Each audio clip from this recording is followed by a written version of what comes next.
Disclaimer: இந்த வீடியோவில் வரும் தகவல்கள் முழுக்க முழுக்க கல்வி ரீதியாக உருவாக்கப்பட்டுள்ளது மற்றும் எந்த ஒரு பங்குகளையும் பரிந்துரை செய்வது கிடையாது. ஹலோ ஃப்ரெண்ட்ஸ், இந்த வீடியோவில் ஒரு சில இண்டெக்ஸஸ்னுடைய டெக்னிக்கல் மூமெண்ட்டை பற்றி பார்க்கலாம். ஸோ அதில் வந்து பார்த்தீங்கன்னா நம்ம இன்னைக்கு எதுவும் மேஜராக சொல்லணும் அவசியமே கிடையாது. ஏன்னா நேற்று நான் சொன்ன வீடியோஸ்லேயே வந்து பார்த்தீங்கன்னா எல்லா இண்டெக்ஸஸுமே வந்து பார்த்தீங்கன்னா ஒரு குரூஷியலான லெவலில் நிற்குது அப்படிங்கிறத நான் சொல்லியிருந்தேன். அதுக்கேற்ற மாதிரி வந்து பார்த்தீங்கன்னா இன்னைக்கு அதனுடைய லெவலை பிரேக் பண்ணிருச்சு. அங்கிருந்து ஒரு சிவியரான ஃபால் எல்லா இண்டெக்ஸ்லையும் மேஜராக நடந்திருக்கு. ஸோ இதுக்கு நம்மளுக்கு வந்து பார்த்தீங்கன்னா பலதரப்பட்ட நியூஸஸ் இருக்குது. பட் நம்ம நியூஸஸை பற்றி மேஜராக பார்க்காதனால அதை பற்றி எதுவும் நான் டிஸ்கஸ் பண்ண விரும்பல. இந்த இடத்துல வந்து பார்த்தீங்கன்னா நிஃப்டியை பொறுத்த வரைக்கும் நம்மளுக்கு ஒரு ஹோப்பான டிஸ்கஸ் பண்ணது வந்து பார்த்தீங்கன்னா அந்த 0.618 அப்படிங்கிற ஒரு ரவுண்ட் ஆஃப் நம்பர், அதாவது ரவுண்ட் ஆஃப் நம்பரில் 24,800 அப்படிங்கிற ஒரு லெவல் அதுவும் சேர்ந்து பிரேக் ஆயிடுச்சு. ஸோ இப்போ நம்மளை பொறுத்த வரைக்கும் வந்து பார்த்தீங்கன்னா இந்த ஸ்விங் பாட்டம் அப்படிங்கிறது ரீச் ஆகிறதுக்கான பாசிபிலிட்டிஸ் நிறையவே இருக்கு. பட் அந்த ஸ்விங் பாட்டம் வந்து பார்த்தீங்கன்னா ஒருவேளை பிரேக் ஆச்சு அப்படின்னா, ஏன்னா இப்போ நம்ம பொறுத்த வரைக்கும் நம்ம அடுத்த சப்போர்ட்டை ஃபோக்கஸ் பண்ணிட்டோம். அப்போ அந்த அடுத்த சப்போர்ட் ஒருவேளை பிரேக் ஆச்சு அப்படின்னா அதுக்கான ஒரு மூமெண்ட் நம்ம திங்க் பண்ணி பார்க்கும்போது இந்த இடத்துல வந்து பார்த்தீங்கன்னா ஒரு சிவியரான ஒரு இண்டிகேஷன் இருக்கு. ஆக்சுவலாக வந்து நம்மளுக்கு இந்த பாட்டம்ல இருந்து ஒரு அப்பும் வந்துச்சு. இந்த பாட்டம் நம்ம ஆல்ரெடி இந்த பீக்ல இருந்து ஃபாலோ ஆகும்போது எதிர்பார்த்த பாட்டம் தான் எக்ஸாக்டா நடந்துச்சு. இப்போ என்ன இருக்குன்னு பாத்தீங்கன்னா இங்கிருந்து ஒரு அப்பும் வந்ததுக்கு அப்புறம் இந்த அப்புல பாத்தீங்கன்னா ஒரு எந்த இடத்துலயுமே ஒரு பெரிய டிராப் அப்படிங்கிற மாதிரி வீக்லி சார்ட்ல தெரியாது, இந்த ஒரே ஒரு கேண்டில் தவிர. பாக்கி இங்கெல்லாம் வந்து பாத்தீங்கன்னா சைட்வேஸ் தான். அண்ட் அந்த பீக் போனதுக்கு அப்புறம் வந்து பாத்தீங்கன்னா ஒரு ஃபால், தென் அந்த பீக் கொஞ்சம் முன்னாடியே போய் டச் பண்ணிட்டு ஒரு ஃபால். அப்போ இந்த பாட்டம் ஒரு வேளை பிரேக் ஆச்சு அப்படின்னா, ஏன்னா நம்ம கரண்டா வந்து பாத்தீங்கன்னா இங்க இருந்த ஒரு அப்மூ போச்சு இல்லைங்களா, இந்த ரீசன்ட் பாட்டம்ல இருந்து ஒரு அப்மூ போச்சு. அதனுடைய 0.618 நம்ம எதிர்பார்த்தோம், அது ஒர்க் அவுட் ஆகல. அப்போ அதனுடைய ஸ்விங் பாட்டம் அப்படிங்கிறது வர சான்சஸ் இருக்கு. அந்த ஸ்விங் பாட்டம் பிரேக் ஆச்சு அப்படின்னா இதை நமக்கு பார்க்கறதுக்கு எம் ஷேப்ல ஃபீல் ஆகுது. அப்போ நமக்கு இது டபுள் டாப்பா மாற சான்சஸ் இருக்கு. பட் இந்த இடத்துல டபுள் டாப்பா மாறுச்சு அப்படின்னா நம்மளுக்கு இது ஒரு ஃபர்ஸ்ட் இண்டிகேஷன், ஒரு பெரிய டவுன்ஃபால் வர்றதுக்கான ஒரு ஃபர்ஸ்ட் இண்டிகேஷன். அதுக்கப்புறம் வந்து பாத்தீங்க அப்படின்னா இந்த ஜோன் வந்து நம்ம ஒரு சப்போர்ட் லெவலில் நம்ம இங்கிருந்து போயிட்டு இந்த டவுன்ஃபால் வரும்போது டிஸ்கஸ் பண்ணோம். இது பிரேக் ஆனாதான் அடுத்த கடை ஒரு ஃபால் அப்படிங்கிறத நம்ம டிஸ்கஸ் பண்ணியிருந்தோம். ஏன்னா அது ஒரு இம்பார்ட்டன்டான ஒரு ரெசிஸ்டண்டாக ஒர்க் அவுட் ஆனதுனால நமக்கு இம்பார்ட்டன்டாக சப்போர்ட் ஒர்க் அவுட் ஆகலாம் அப்படிங்கிற ஒரு கன்சிடரேஷனை சொல்லியிருக்கோம். ஸோ அப்போ அந்த மாதிரியும் மேபி ஒர்க் அவுட் ஆனாலும் ஆகலாம் இந்த லெவல். பட் அந்த லெவல் பிரேக் ஆயிடுச்சு அப்படின்னா நம்ம ஆல்ரெடி சொன்ன மாதிரி நம்மளுக்கு நெக்ஸ்ட் லெவல் இதுதான். ஸோ இது வந்து பார்த்தீங்கன்னா நம்ம ஆல்ரெடி டிஸ்கஸ் பண்ண ரொம்ப ரொம்ப இம்பார்ட்டன்டான லெவல். இப்போ இதே வந்து நம்ம வந்து பார்த்தீங்கன்னா நம்ம மந்த்லி சார்ட்ல பார்க்குறோம் அப்படின்னா இன்னொரு விஷயம் தெரிய வரும். இதை பத்தி நான் உங்களுக்கு ஆல்ரெடி சொல்லியிருக்கேன். பட் அந்த டைம்ல வந்து பாத்தீங்கன்னா ரொம்ப பயமுறுத்த வேண்டாம், நான் ஜஸ்ட் வந்து பாத்தீங்கன்னா விட்டுட்டேன். மந்த்லி சார்ட்ல பாத்தீங்கன்னா ஒரு டபுள் டாப்புக்கான இண்டிகேஷன் ஃபார்ம் ஆகலாம். அப்படி ஃபார்ம் ஆச்சு அப்படின்னா நான் டிஸ்கஸ் பண்ண இந்த ஜோன் தான் பிரேக் ஆகுங்கிறத சொல்லியிருந்தேன். அது இங்கிருந்து வரக்கூடிய ஃபால்லையும் நான் உங்களுக்கு இண்டிகேட் பண்ணியிருந்தேன். அந்த டைம்ல வந்து பாத்தீங்கன்னா இப்போ புதுசாக நிறைய பேர் என்னுடைய சேனலை பார்த்துட்டு இருப்பீங்க. மேபி அவங்களுக்கு தெரியாது, பட் பழசை பார்த்துட்டு இருக்கவங்களுக்கு வந்து பாத்தீங்கன்னா ரெகுலராக பார்க்கறவங்களுக்கு தெரியும். இதுல வந்து பாத்தீங்கன்னா நமக்கு அதே மாதிரி ஒரு அப்பும் போயிட்டு டவுன்ஃபால் வந்துட்டு இருக்கு. அப்போ இந்த இடத்துல இருக்கக்கூடிய ஜோனை நம்ம வந்து ஃபர்ஸ்ட் லெவல் ஆகும், தென் இதை வந்து செகண்ட் லெவலாக நம்ம இப்போதைக்கு திங்க் பண்ணலாம். அந்த லெவல்ஸ் இந்த செகண்ட் லெவல் மட்டும் பிரேக் ஆயிடுச்சு அப்படின்னா அதுக்கப்புறம் வரக்கூடிய மார்க்கெட் ஃபாலுங்கிறது ரொம்ப ரொம்ப டிராஸ்டிக்கலா இருக்கும். ஏன்னா அது வந்து நடக்குமா அப்படிங்கிறத என்னால் இப்போதைக்கு சொல்ல முடியாது. ஏன்னா அந்த மாதிரி ஒரு சுச்சுவேஷன்ஸ் நம்மளுக்கு இனியும் கிரியேட் ஆகல. மேபி இந்த பாட்டம் கட்ட வந்தாலே நிறைய ஸ்டாக்ஸ் ரொம்ப அட்ராக்டிவா மாறிடும். ஸோ அதனால இப்போவும் நான் திரும்ப சொல்றேன், ஏன்னா நேற்று வந்து பார்த்தீங்கன்னா என்னுடைய மெம்பர்ஷிப் வீடியோவில் நான் இண்டிகேட் பண்ணியிருந்தேன். ஒரு லெவல் டிஸ்கஸ் பண்றோம் அப்படின்னா அந்த லெவல் பிரேக் ஆனால் மட்டும் தான் அடுத்த கட்ட லெவலில் நம்ம ஃபோக்கஸ் பண்ணணும். அதை பிரேக் ஆகிறதுக்கு முன்னாடி நான் சொல்றேன் அப்படிங்கிறதுக்காக நான் சொன்ன உடனே இமீடியட்டா வந்து பார்த்தீங்கன்னா நிறைய பேர் என்ன பண்றாங்கன்னா அதுக்கான ரியாக்ஷன்ஸ் பண்ணிடுறாங்க. அது ரொம்ப தவறான ஒரு ஃபார்மேஷன்ல போய் முடிஞ்சிடும். ஸோ அதனால தான் வந்து பார்த்தீங்கன்னா உங்களுக்கு நான் சொல்றேன், ஃபர்ஸ்ட் இந்த ஸ்விங்லோ பிரேக் ஆனாதான் இந்த சப்போர்ட், அது பிரேக் ஆச்சு அப்படின்னா மட்டும்தான் செகண்டா இந்த லெவல். ஓகேங்களா? அதெல்லாம் பிரேக் ஆகாம இருக்கு அப்படின்னா என்னுடைய முடிவு இந்த இடத்துல வந்து பாத்தீங்கன்னா நம்மளுக்கு ஆல்ரெடி சொன்னதுதான். வீக்லி சார்ட்ல நம்மளுக்கு ஒரு சேனல் ஃபார்மேஷன் நடந்திருக்கு. இந்த சேனலுக்குள்ள bottom side falls break down பண்ணிருக்காங்க. திரும்ப பிரைஸ் உள்ள போயிருக்கு, பாட்டம் சைடு ரீடெஸ்ட் பண்ணி இனி அடுத்த கட்டமா அந்த உள்ள போன ஸ்விங் ஹையை பிரேக் பண்ணணும். இதுதான் இப்போதைக்கு இருக்கக்கூடிய ஃபார்மேஷன். இதையே நம்ம வந்து பாத்தீங்கன்னா ஸ்டில் நம்ம ஃபோக்கஸ் பண்ணுவோம். அப்போ இந்த ஃபார்மேஷன் நடக்குது அப்படின்னா கண்டிப்பா நம்மளுக்கு என்ன ஆகாது அப்படின்னு பாத்தீங்கன்னா இந்த உள்ள ரீடெஸ்ட்டுக்கு வந்த அந்த பாட்டம் நம்மளுக்கு பிரேக் ஆகாது. ஓகேங்களா? அப்போ அந்த ரெண்டு டைப் ஆஃப் இண்டிகேஷன் சொல்லும் போது அதுக்கான லெவல்ஸை நம்ம வந்து நம்ம திங்க் பண்ணணும். அதுக்கான லெவல்ஸுங்கும் போது ஹையர் சைடுக்கு இந்த லெவலும் லோயர் சைடுக்கு இந்த ஸ்விங்லோவும் ஒரு ஸ்டார்டிங் பாயிண்ட். பட் இருந்தாலும் இந்த லெவலை நம்ம ஒரு மேஜரான லெவலாக நம்ம வச்சுக்கலாம் மிட் டேர்முக்கு. பட் லாங் டேர்முக்கு இதுதான் நம்மளுக்கான ரொம்ப ரொம்ப குரூஷியலான லெவல். அடுத்ததான் வந்து பாத்தீங்கன்னா bank Nifty. So bank Nifty பொறுத்த வரைக்கும் நம்மளுக்கு இதுக்கு முன்னாடி நான் ஒரு ட்ரெண்ட் லைன் வந்து பாத்தீங்கன்னா நிஃப்டி சென்செக்ஸ்ல மார்க் பண்ணியிருந்தேன். அதை நம்மளுக்கு பிரேக் அவுட் பண்ணி தான் நல்ல ஒரு அப்மூவ் போச்சு. அந்த ட்ரெண்ட் லைன்ல இப்போ சப்போர்ட்டா ஒர்க் அவுட் ஆகல, அதனால தான் டெலீட் பண்ணிட்டேன். பட் பேங்க் நிஃப்டியில ஸ்டில் வந்து பாத்தீங்கன்னா அந்த ட்ரெண்ட் லைனுக்கு மேலே தான் டிராவல் ஆயிட்டு இருக்கு. மற்ற இண்டெக்ஸஸ் எல்லாமே அந்த ட்ரெண்ட் லைனுக்கு கீழே வந்துருச்சு. அதனால தான் நான் ரிமூவ் பண்ணிட்டேன். இங்க ஏன் ரிமூவ் பண்ணாம இருக்கு அப்படின்னா மேபி இது ஒர்க் அவுட் ஆகலாம் அப்படிங்கிற தாட்ல தான் ரிமூவ் பண்ணா இருக்கேன். இங்கேயும் இந்த ரெட் லைனை பத்தி நான் பல டைம் சொல்லியிருக்கேன். அவ்வளவு குரூஷியலான ஒரு லெவல். அது நம்மளுக்கு பிரேக் ஆகுதா இல்லையாங்கிறத மட்டும் பார்க்கலாம். தென் வந்து பாத்தீங்கன்னா சென்செக்ஸை பொறுத்த வரைக்கும் நம்ம இந்த இடத்துல மார்க் பண்ண ரெஸ்டன்ட் லைனை நான் இப்போ வந்து ரிமூவ் பண்ணிட்டேன். ஏன்னா நமக்கு ரெஸ்டண்டா ஒர்க் அவுட் ஆச்சு, சப்போர்ட் ஆகுமான்னு பார்த்தோம், ஆகல. இப்போ வந்து பார்த்தீங்கன்னா இது நம்மளுக்கு ஒரு ஃபால்ஸ் பிரேக் அவுட் ஆயிருக்கு. அட் த சேம் டைம் அதனுடைய ஆப்போசைட் இந்த இடத்துல ஒரு ட்ரெண்ட் லைன் இருக்கு. சேம் அதே மாதிரி தான். இப்போ இந்த இடத்துல வந்து பார்த்தீங்கன்னா இங்கேயும் அந்த நிஃப்டியில் வந்து பார்த்தீங்கன்னா ஒரு ட்ரெண்ட் லைன் ஃபார்மேஷன் நம்மளுக்கு இருக்கு. ஸோ இப்போ இந்த ஸ்விங்ல பிரேக் ஆச்சுன்னா ஒரு மைனர் டிப். அது வந்து எப்படி நடக்கும்னு பார்த்தீங்கன்னா இன்ட்ராடேலே அதை டச் பண்ணிட்டு பவுன்ஸ் பேக் ஆயிரும். ஸோ அந்த மாதிரி நடந்துச்சு அப்படின்னா கொஞ்சம் பரவாயில்ல. பட் ஒருவேளை அதை நம்மளுக்கு பிரேக் பண்ணிச்சு அப்படின்னா அது கீழே நம்ம ஒரு பஃபர் ரேஞ்ச் வச்சிருக்கோம் இல்லைங்க, என்னைக்குமே பஃபர் ரேஞ்ச் நம்ம ஃபிக்ஸ் பண்ணுவோம். அதுதான் இந்த ப்ரீவியஸாக நம்மளுக்கு ரெசிஸ்டண்டாக ஒர்க் அவுட் ஆன அந்த லெவல். அந்த லெவலில் தான் நம்ம நிஃப்டிலையும் சரி சென்செக்ஸ்லையும் சரி மார்க் பண்ணியிருக்கோம். ஃபார்மா நல்ல ஒரு இறக்கம். ஸோ ஃபார்மாவில் நான் சொல்லியிருப்பேன் உங்களுக்கு வந்து பார்த்தீங்கன்னா ஒரு ஃபால்ஸ் பிரேக் அவுட் ஆயிருக்கு. அண்ட் உள்ள வந்ததுக்கப்புறம் இந்த கேண்டில் நம்மளுக்கு கன்ஃபார்ம் ஆச்சு. அதாவது 2 நாளைக்கு முன்னாடி கன்ஃபார்ம் ஆச்சு.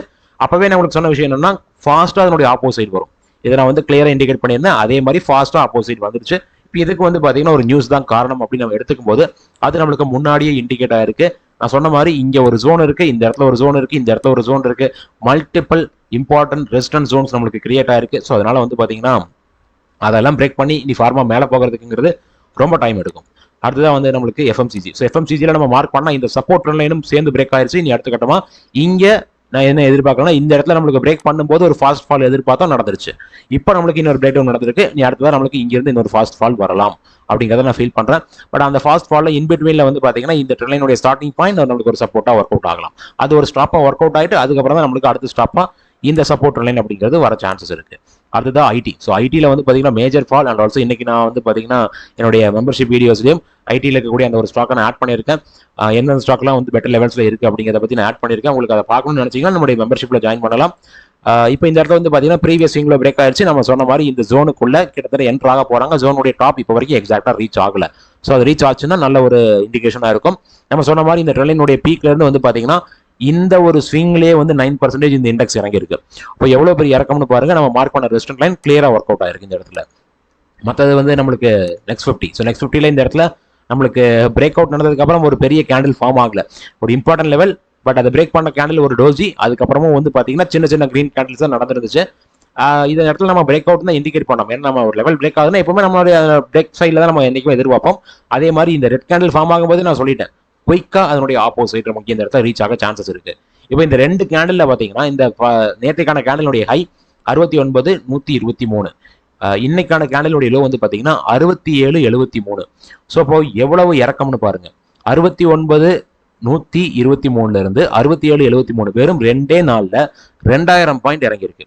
2000 பாயிண்ட்டுக்கும் மேலே இறங்கியிருக்கு. ஸோ மிகப்பெரிய ஒரு இறக்கம். இதுதான் நம்ம சொன்ன குயிக் ஃபால். ஏன்னா இந்த இடத்துல வந்து பார்த்தீங்கன்னா மேலே போகிறதுக்கு கீழே இறங்க இருக்கலாம். இங்கே ஸ்லோவாக இறங்கிச்சு பாருங்க இந்த இடத்துல. பட் இந்த இடத்துல வந்து பார்த்தீங்கன்னா குயிக்காக இறங்குறதுக்கான காரணம் என்னன்னு பார்த்தீங்கன்னா அந்த ஃபால்ஸ் பிரேக் அவுட். அந்த ஃபால்ஸ் பிரேக் அவுட் ஏன் கொடுத்துருக்காங்க அப்படின்னா எல்லாரையும் நம்ப வச்சு ஒரு பெரிய பையிங் வால்யூமை இந்த பீக்ல கிரியேட் பண்ணணும். அட் த சேம் டைம் இங்கிருந்து ஏறும்போது வந்து பார்த்தீங்கன்னா இந்த பீக் போற வரைக்கும் எஃப்ஐஎஸ் பெருசாக செல் பண்ணவே இல்லை. பட் அவங்க வந்து பார்த்தீங்கன்னா எங்கே செல் பண்ணியிருப்பாங்க அப்படின்னா அவங்க எந்த இடத்துல இருந்து வெளியில் வரணும்னு நினைச்சிருப்பாங்களோ அங்கே செல் பண்ணிட்டு ஓவரால் செல்லிங் வால்யூமை செல்லிங் ப்ரைஸை வந்து பார்த்தீங்கன்னா ரொம்ப மினிமமாக காட்டிக்கிட்டே இருந்தாங்க. அதுக்கேற்ற மாதிரி பிரேக் அவுட்டும் நடந்துச்சு. அதனால தான் நான் இந்த எஃப்ஐடிஎஸ் பையிங்கை பற்றி நான் டிஸ்கஸ் பண்ணுறதே கிடையாது. ஏன்னா அதுவும் ஒரு ட்ராப் தான். அந்த ட்ராப்பை கிளியராக செட் பண்ணாங்க. அண்ட் ஆல்சோ இப்போ வந்து பார்த்தீங்கன்னா ஹெவியாக செல் பண்ணுறாங்க. ஸோ அந்த இண்டிகேஷன் தான் நடந்துட்டு இருக்கு. அடுத்ததான் வந்து பார்த்தீங்கன்னா பிஎஸ்சி பேங்க். ஸோ பிஎஸ்சி பேங்கை பொறுத்த வரைக்கும் நம்மளுக்கு பிரேக் அவுட் நடந்துருச்சு. பட் இந்த ஃபர்ஸ்ட் கேண்டிலே நான் உங்களுக்கு சொல்லிட்டேன் இது நெகட்டிவ் கேண்டில் அப்படின்ட்டு. அதுக்கேற்ற மாதிரி வந்து பார்த்தீங்கன்னா இன்னைக்கும் நல்ல ஒரு இறக்கம் 1.78% வந்து பார்த்தீங்கன்னா இந்த இண்டெக்ஸ் இறங்கியிருக்கு. அடுத்ததா நெக்ஸ்ட் இண்டெக்ஸ்லாம் பார்க்கும்போது மிட் கேப் ஒரு சிவியரான ஃபால். ஏன்னா ஒரு பெரிய ஒரு ரெட் கேண்டில். இப்போ இந்த இடத்த பொறுத்த வரைக்கும் நம்மளுக்கு ஆல்ரெடி மார்க் பண்ண ஒரு சேனலினுடைய சப்போர்ட் லைன் இங்கெல்லாம் நம்மளுக்கு ஒர்க் அவுட் ஆச்சு. அண்ட் ஆல்சோ இங்கே ஒரு கன்சல்டேஷனுடைய ஒரு ரெஸ்டாரண்ட் நம்ம சப்போர்ட்டாக மார்க் பண்ணோம். ரெண்டுமே இந்த இடத்துல கோயின்சைட் ஆகுது. ஸோ அதுதான் எனக்கு தெரிஞ்சு இப்போதைக்கு நம்மளுக்கான ஒரு ரிலீஃப் பாயிண்டாக இருக்கும்னு நான் ஃபீல் பண்ணுறேன். அதுதான் ஸ்மால் கேப்ல வந்து பார்த்தீங்கன்னா 3 பிளாக் ரோஸ் கிளியராக ஃபார்ம் பண்ணாங்கன்னு நம்ம நேற்று டிஸ்கஸ் பண்ணோம். ஆக்சுவலாக ஒரு நாள் நம்ம லேட்டாக தான் டிஸ்கஸ் பண்ணியிருக்கோம். அதுக்கேற்ற மாதிரி இன்னைக்கு நல்ல ஒரு ஃபால் வந்துருச்சு. இப்போ ப்ரீவியஸ் ஸ்விங்ல நம்மளுக்கு பிரேக் ஆனாலும் இந்த சப்போர்ட் லைன் தான் நம்மளுக்கான மேஜரான ஒரு சப்போர்ட்டாக இருக்கும். ப்ளஸ் வந்து பார்த்தீங்கன்னா இந்த இடத்துல நம்ம ஆல்ரெடி ஒரு இன்னொரு சேனலுடைய சப்போர்ட் லைன் மார்க் பண்ணியிருக்கோம். அந்த சப்போர்ட் லைனும் கிட்டத்தட்ட இதுக்கு பக்கத்தில் வந்து கிராஸ் ஆகிற மாதிரி தான் இருக்குது. அப்போ இதுதான் நம்மளுக்கான இப்போதைய ஒரு ரிலீஃப் பாயிண்டாக இருக்கும். ரிலீஃப் பாயிண்ட்னா அந்த இடத்துல நம்மளுக்கு ஒரு சப்போர்ட் எடுத்து ஒரு பவுன்ஸ் பேக் வரலாம். ஏன்னா ஒரு குயிக் ஃபால் வருது அப்படின்னா ஏதாவது இடத்துல ஒரு ரெஸ்ட் எடுக்கணும் அந்த இண்டெக்ஸ். அந்த ரெஸ்ட் எடுக்கிற ஏரியா தான் எனக்கு தெரிஞ்ச வரைக்கும் அதாக இருக்கும். அடுத்ததான் வந்து பார்த்தீங்கன்னா டோட்டல் மார்க்கெட் இங்கேயும் ஒரு ரெட் லைன் மார்க் பண்ணியிருக்கோம். அந்த ரெட் லைன் பிரேக் ஆகுதாங்கிறத பார்க்கலாம். இந்த இடத்துல நம்மளுக்கு கிளியராக நம்ம மார்க் பண்ண ரெசிஸ்டன்ஸ் ஜோன் பக்காவாக ஒர்க் அவுட் ஆயிருக்கு. அடுத்ததான் வந்து பார்த்தீங்கன்னா டவ் ஜோன்ஸ். ஸோ டவ் ஜோன்ஸை பொறுத்த வரைக்கும் இங்கே ஒரு இறக்கம் ஸ்டார்ட் ஆயிருச்சுன்னு நினைக்கிறேன். அட் த சேம் டைம் நேற்றுக்கு நீங்கள் யூஎஸ் இண்டெக்ஸ் யூஎஸ் ஸ்டாக்ஸ் எல்லாம் நீங்கள் பார்த்துருந்தீங்க அப்படின்னா பர்டிகுலராக நான் வந்து மென்ஷன் பண்ணியிருந்த ஸ்டாக்ஸில் வந்து நிறைய ஸ்டாக்ஸ் வந்து பார்த்தீங்கன்னா இறங்கியிருக்கு. ஸோ அதை பற்றி என்னுடைய மெம்பர்ஷிப்பில் டிஸ்கஸ் பண்ணிட்டு தான் இருக்கேன். நீங்கள் அது யூஎஸ் ஸ்டாக் பார்க்கணும் அப்படின்னாலும் என்னுடைய மெம்பர்ஷிப்பில் நீங்கள் ஜாயின் பண்ணலாம். இங்கே என்ன பண்ணியிருக்குன்னு பார்த்தீங்கன்னா அந்த ட்ரெண்ட் லைன் பிரேக் ஆயிருக்கு. பட் சின்னதாக ஒரு ஸ்லைட் அட்ஜஸ்ட்மெண்ட் பண்ணும்போது ஸ்டில் நம்மளுக்கு வந்து பார்த்தீங்கன்னா இந்த லாஸ்ட் ட்ரேடிங் டே கேண்டலுடைய லோ பிரேக் ஆகும்போது இங்கேயும் ஒரு குயிக்கான ஒரு டவுன்ஃபால் வந்து இந்த கிரீன் லைனை ரீச் பண்ணலாம். பட் கிரீன் லைன் ஒரு மேஜர் சப்போர்ட், அது மட்டும் பிரேக் ஆகவே கூடாது. ஒருவேளை ஆயிடுச்சு அப்படின்னா ஒரு சிவியர் ஃபால் நம்மளுக்கு இந்த இடத்துல அதுக்கப்புறம் தான் ட்ரிகர் ஆகும். தென் நெக்ஸ்ட் வந்து பார்த்தீங்கன்னா நாஸ்டாக். ஸோ நாஸ்டாக்கை பொறுத்த வரைக்கும் நம்மளுடைய ரெஸ்டன்ட் லைன் பக்கத்தில் போனதுக்கப்புறம் நல்ல ஒரு இறக்கம் வந்துட்டு இருக்கு. இனி இந்த ரெஸ்டன்ட் லைன் பிரேக் ஆனதா ஃபர்தர் இல்லை வந்து பார்த்தீங்கன்னா நமக்கு ஸ்லோ சைட்வேஸ் போகிறதுக்கும் இல்லை ஒரு பெரிய டவுன்ஃபால் வரதுக்கும் வாய்ப்புகள் இருக்கு. S&P 500 சேம் அதே இண்டிகேஷன்ஸ் தான். பட் நாஸ்டாக்கை கம்பேர் பண்ணும்போது S&P 500 ரெட்ல முடிஞ்சிருக்கு. அடுத்ததாக கோல்டு வந்து பார்த்தீங்கன்னா பீக்கில் நம்மளுக்கு ட்ராவல் ஆகிட்டு இருக்கு. இப்போதைக்கு நம்ம கோல்டை பற்றி டிஸ்கஸ் பண்ணுறது எனக்கு தெரிஞ்சு வேஸ்ட்னு நினைக்கிறேன். இந்த சப்போர்ட் லைன் ஒருவேளை ரீச் ஆச்சு அப்படின்னா அது ஒரு ஆப்பர்ச்சுனிட்டியாக நம்மளுக்கு அமையலாம். அதே மாதிரி வந்து பார்த்தீங்கன்னா சில்வர் வந்து நியூ ஹை திரும்பவும் நம்மளுக்கு ஃபார்ம் பண்ணியிருக்கு. கோல்டோட சில்வர் பயங்கரமான பீக்கில் நம்மளுக்கு ட்ராவல் ஆகிட்டு இருக்கு. இப்போதைக்கு நம்மளுக்கு சில்வரில் ஆப்பர்ச்சுனிட்டி இல்லை. இந்த கேப் ஃபில்லப் ஆச்சு அப்படின்னா வேணா நம்ம ஒரு சப்போர்ட்டை எதிர்பார்க்கலாம். அடுத்ததாக க்ரூட். ஸோ க்ரூடை பொறுத்த வரைக்கும் ஒரு பிரேக் அவுட் கொடுத்ததுக்கப்புறம் அப்படியே ஸ்லோ சைட்வேஸ் போயிட்டு இருக்காங்க. எப்போ வேணாலும் அடுத்ததாக ஒரு ஹியூஜ் மூவ் வரதுக்கும் சான்சஸ் இருக்கு. நம்மளுடைய மார்க்கெட் அதுக்கு ஏற்ற மாதிரி வந்து பார்த்தீங்கன்னா ஃபால் ஆக ஆரம்பிச்சிச்சு. நான் சொன்னேன் க்ரூட் மேலே போகும்போது அங்கே நம்மளுடைய இண்டெக்ஸ் வந்து ஃபால் ஆகிறதுக்கு சான்சஸ் இருக்கு. எக்ஸாக்டாக நம்மளுடைய இண்டெக்ஸ் வீக் பாயிண்ட் வந்ததும் இந்த பிரேக் அவுட் நடந்ததும் ஒரே நாள் அவ்வளவு அக்யூரேட்டா வந்து பாத்தீங்கன்னா டெக்னிக்கல்ஸ் இந்த இடத்துல ஃபார்ம் ஆயிட்டு இருக்கு. ஸோ இந்த வீடியோ பொறுத்த வரைக்கும் இண்டிகேட் பண்ணது எல்லாமே ஒரு டெக்னிக்கல் வியூ தான். இதை பேஸ் பண்ணி யாரும் ட்ரேடர் இன்வெஸ்ட் பண்ண வேண்டாம். ரொம்ப நன்றி இந்த வீடியோ பார்த்ததுக்கு. இந்த வீடியோட டிஸ்கிரிப்ஷன்ல Angel One Zerodha demat account open பண்றதுக்கான லிங்க் கொடுத்துருக்கேன். அதை யூஸ் பண்ணி உங்களுடைய யூடியூப் சேனல் சப்போர்ட் பண்ணுங்க. அட் த சேம் டைம் இந்த வீடியோவை லைக் பண்ணுங்க, ஷேர் பண்ணுங்க, அண்ட் ஆல்சோ நம்ம யூடியூப் சேனலுக்கு சப்ஸ்கிரைப் பண்ணுங்க. ரொம்ப நன்றி.